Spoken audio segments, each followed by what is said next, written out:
Okay, let me go to a question that I think impacted all of us back in October. October 15th, you had the missile launch, the most advanced missile yet in the IRGC's inventory.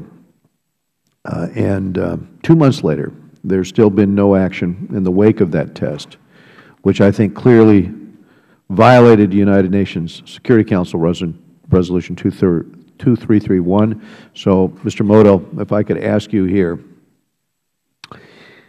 about next steps, because given that the EU sanctions are going to be lifted against the traditional home of their ballistic missile programs, which is the IRGC Air Force at their Ghadar Missile Command, what are the chances that the Administration will actually implement sanctions against Iran for this advancement in its ballistic missile program?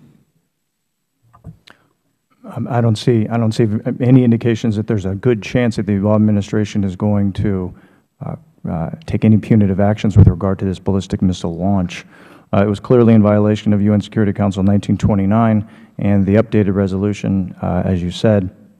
I think it's worth pointing out that the IRGC's aerospace force has not gotten a lot of attention when you look at the IRGC's role in externalizing its revolution throughout the region. And if you look at the development of Iran's missiles, it's been a key part of their conventional military buildup over the last 20 years, particularly since the end of the Iran-Iraq War. They believe it's goes hand in hand with their idea of self-sufficiency in promoting the revolution.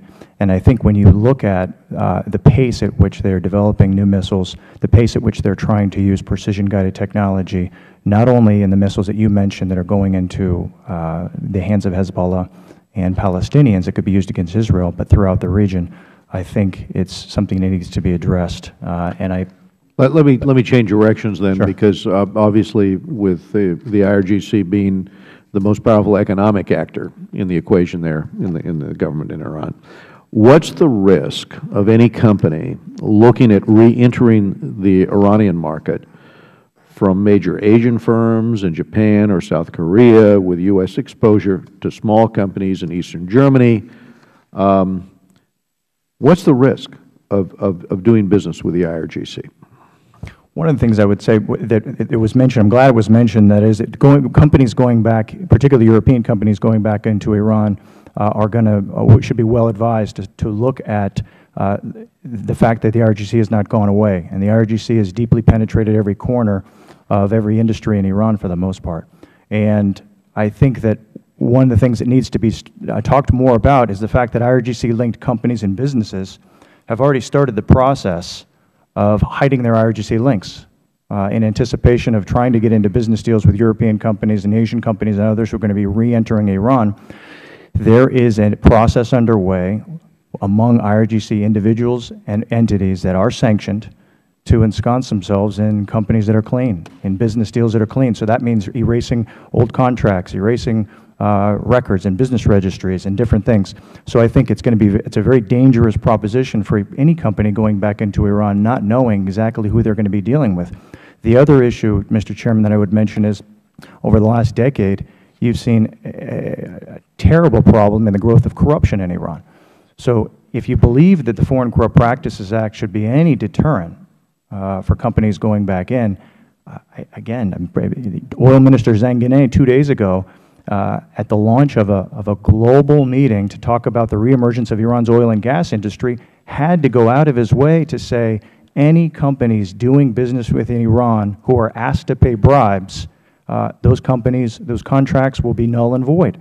He had to go out of his way because it's a tremendous problem, and the IRGC is at the heart of that problem. So what I would advise companies going back in Iran, one thing, what has emerged is there are a number of data analytic firms here in D.C. and elsewhere that are specializing in due diligence. So the idea of enhanced know your customer measures that will need to be taken for anybody going back into Iran will require outside support. Let me ask Mr. ALFONEH the last question here, and that goes to the two goals that you talked about in your testimony that they're seeking in Iran. First, they are working to keep Bashar al-Assad in power by coordinating Shiite militias to maintain control over western Syria.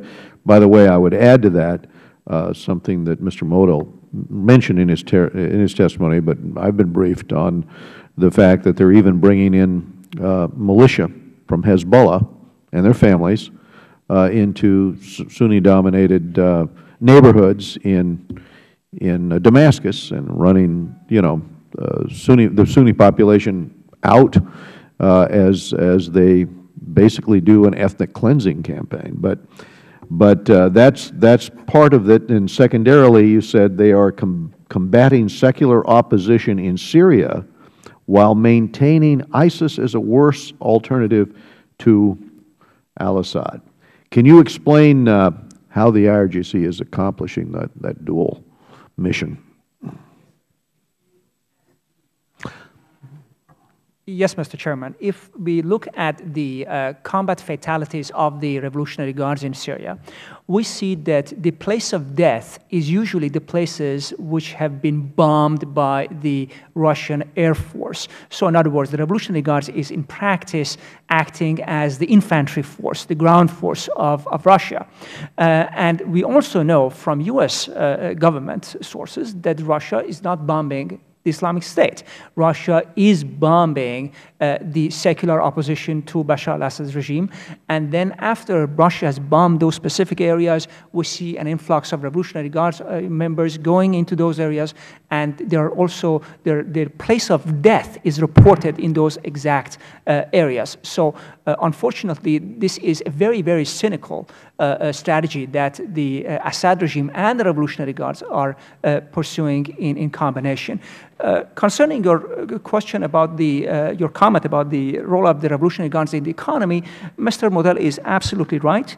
If you look at the assets of the Revolutionary Guards on Tehran Stock Exchange, it is more than $17 billion worth of companies registered on Tehran Stock Exchange that the Revolutionary Guards has purchased during the time that the government of President Ahmadinejad was privatizing these companies. So the Revolutionary Guards claims that its front companies are private sector actors, and they do not belong to the public sector. This is why they were allowed to bid for ownership of those companies, and they purchased those companies on Tehran Stock Exchange. Just to mention one example, Iran Telecommunication, which is the largest phone company in Iran, was purchased by the Revolutionary Guards in 2009 for $7 billion. Back then, in 2009, the military budget of the Revolutionary Guards on an annual basis was only $5 billion. But they could pay for the company, the phone company, $7 billion cash because of all the other economic activities that they have. I assume that makes it easier for the IRGC to monitor citizens' communications as well. We'll go to Mr. Engel.